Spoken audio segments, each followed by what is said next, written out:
सेवा का फल सेवा है, सेवा का और कोई फल नहीं है। रुचि पूर्वक सेवा करे, स्वामी की रुचि का विचार करे और निष्काम सेवा करे। अपना कुछ बचाकर न रखे, अपना सर्वस्व गुरुदेव के चरणों में, उपासक के चरणों में, सेव्य के चरणों में अर्पित कर दे। और अर्पण करने के बाद रहे, बहुत से लोग तन मन धन सब अर्पित तो कर देते हैं संतों के, गुरु महाराज के चरणों में, और जब लोग आते हैं दर्शनार्थी तो उनसे कहते हैं कुछ नहीं था गुरु जी के पास, ऐसी टपरिया में आके बैठे थे। आपके ही मुखारविंद से एक बार सुना था कि कोई महात्मा थे, बहुत अमीर घर के थे, वैराग्य हो गया, घर छोड़ दिया, तो बात बात में गुरु भाइयों में झगड़ा होता तो कहते अरे हम ऐसे वैसे भूखे नंगे घर के नहीं हैं, ऐसे साधु नहीं बने हैं, लाखों की संपत्ति पर ठोकर मार के आए, लात मार के आए। तो गुरु महाराज ने कहा कि बच्चा अभी लात छूटी नहीं है, लात वहीं की वहीं चिपकी हुई है। कहां छूटी लात? सर्वस्व समर्पण करने के बाद फिर ये अहंकार न रहे कि मैंने किया, मेरे द्वारा कुछ हुआ। इस पद्धति से गुरु सेवा में रहेगा, कुछ करना नहीं पड़ेगा, द्रवित हो जाएंगे, प्रसन्न हो जाएंगे, कुछ मांगना नहीं पड़ेगा, सब कुछ प्राप्त हो जाएगा। के सारे पवित्र भेद उसको अपने आप ज्ञात हो जाएंगे, सारे रहस्यों का बोध हो जाएगा। इतना ही नहीं महाराज जी, सेवा से संचित नष्ट हो जाए, क्रिमाण का बंधन समाप्त हो जाए, इसमें बहुत आश्चर्य नहीं है। पर एक भगवत प्राप्त पुरुष की वाणी है, वे कहते प्रारब्ध भी नष्ट हो जाता सेवा से। तो अपनी त्याग तपस्या से भी प्रारब्ध नष्ट नहीं होता, पर सेवा इतनी ऊंची वस्तु है कि सेवक के प्रारब्ध का भी क्षय हो जाता है। ऐसे कितने उदाहरण हैं। स्वामी ने सेवक के प्रारब्ध को अपने ऊपर ले लिया। चित्रकूट में सिद्ध संत थे श्री सद्गुरु रणछोड़दास जी महाराज, सिद्ध पुरुष थे, जिन्होंने अपने अनुभूति ग्रंथ में लिखा है कि श्री कृष्णदास पयोहारी जी महाराज मुझे रेवासा स्थान लेकर के गए थे और मैं 10-12 वर्ष तक पयोहारी जी के साथ रेवासा धाम में निवास किया। अपनी अनुभूति की पुस्तक में रणछोड़दास जी लिख रहे हैं, सिद्ध पुरुष थे। और चित्रकूट में जब वो साधन करते थे तो केवल एक ही शिष्य था उनकी सेवा में, विलक्षण शिष्य था। ऐसा समझो जैसे काया की छाया। वो महाराज कठोर साधन करते थे। प्रारब्ध तो प्रारब्ध है।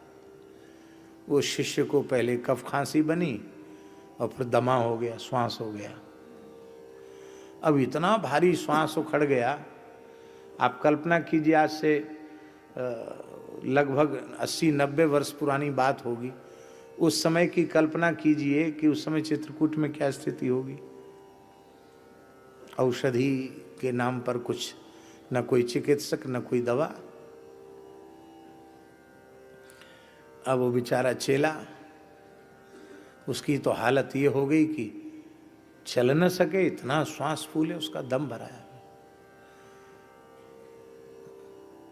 तो गुरु महाराज अपना साधन कम करके उसका ध्यान रखने लगे। वो रो रहा था, बोले आज हम कुछ नहीं खाएंगे पिएंगे नहीं, हम तो अनशन करके प्राण त्याग देंगे। तो श्री रणछोड़दास जी ने कहा क्यों बच्चा, क्यों? बोले हम तो इसीलिए, हमारा और कोई भजन साधन नहीं, हम तो इसीलिए श्री चरणों में आए थे कि हम अहरनिश सेवा करेंगे, पर हमारे शरीर का ऐसा पाप उदय हो गया कि अब आपको हमारी सेवा करनी पड़ रही है, तो मैं जीवित क्यों रहूंगा? तो वो मुस्कुराए, बोले वैसे तो बच्चा थोड़े दिन की बात है और भोग लो, ठीक हो जाएगा, क्योंकि भोग से ही कर्म का क्षय होता है। लेकिन यदि इतनी व्याकुलता है तो ठीक है, तुम ठीक हो गए, समझ लो ठीक हो गए, अब करो सेवा। और महाराज को बस थोड़ा ज्वर आया और फिर ऐसा दमा, श्वास लेना मुश्किल। और महाराज जी बताते रहे, ये दवाई करो, ये करो, तो करो। बोले चलो, तुमने नहीं भोगा, तुम्हारा हमने भोग लिया। एक घटना मेरे नेत्रों के सामने घटी हुई घटना, खाक चौक में पूज्य गुरुदेव पहाड़ी बाबा, जिनका हम पावन स्मरण अनेक प्रसंगों में करते हैं, बड़ी अद्भुत रहनी थी उनकी। तो वृद्ध शरीर तो था ही, तो खांसी का सिरप ले रहे थे। उसी समय बंदर खांसा, नीम के ऊपर बैठा हुआ बंदर खांसा। अच्छा बच्चा, तुमको भी खांसी हो गई, जुकाम हो गए? अरे छींक भी आ गई, छींक जुकाम भी हो गए। हाँ बच्चा, बहुत बढ़िया दवाई है, गीता डॉक्टर नहीं दे के गई है। अरे बच्चा, बहुत बढ़िया दवाई है। बंदर आया, पेड़ से उतर के पास बैठ गया। दवाई चाटोगे? बंदर का तो अच्छा, तबीयत ठीक है? आंखों देखी घटना महाराज जी। तो बंदर ने हाथ ऐसे बढ़ा दिया, महाराज जी ने ऐसी कलाई पकड़ी। अरे राम राम राम, ओहो, हे भगवान, हे भगवान, हे गोविंद, हे गोपाल, अरे राम राम राम, इसको तो बहुत तेज बुखार है। अरे राम राम, इसको तो बहुत तेज बुखार है। ओहो, बहुत तेज बुखार है। इस बेचारे को कौन दवाई देगा? इसका कौन इलाज करेगा? ले बच्चा, बुखार की दवा तो मेरे पास नहीं है, खांसी की दवा है। ए मुंह खोल। बच्चे, बंदर ने मुंह खोल दिया तो उंगली से जीभ पर खांसी की दवाई चटाई। तांबे की एक लुटिया रहती थी, उससे अपने हाथ धो लिए और थोड़ी देर में कांपने लग गए। बोले बच्चा, हमको भीतर ले चलो, कोठरी में ले चलो। कंबल ओढ़ लिया, भीतर गए। तेज बुखार, केवल 10 मिनट में तेज बुखार। पूरी रात बुखार रहा, पूरे दिन बुखार रहा। बुखार आने पर वो फलाहार छोड़ देते थे, केवल गर्म जल पीते थे, लंघन करके ठीक कर लेते थे अपने ज्वर को। बाद में बोले, हमसे बोले देखो, बंदर की खांसी तो दवाई खाने से ठीक हो गई और बुखार हमने भोग लिया, बंटवारा कर लिया और हमारा भी बुखार उतर गया, बंदर भी ठीक हो गया।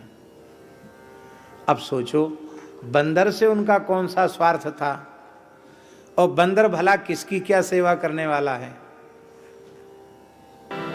कितने लोगों की व्याधि को हमने देखा महाराज जी ऐसे सहज दया करके अपने ऊपर ले लेते थे। इसलिए मेरी तो प्रार्थना यह है कि अपने पूज्य जनों की सेवा ही, निष्काम सेवा ही करनी चाहिए।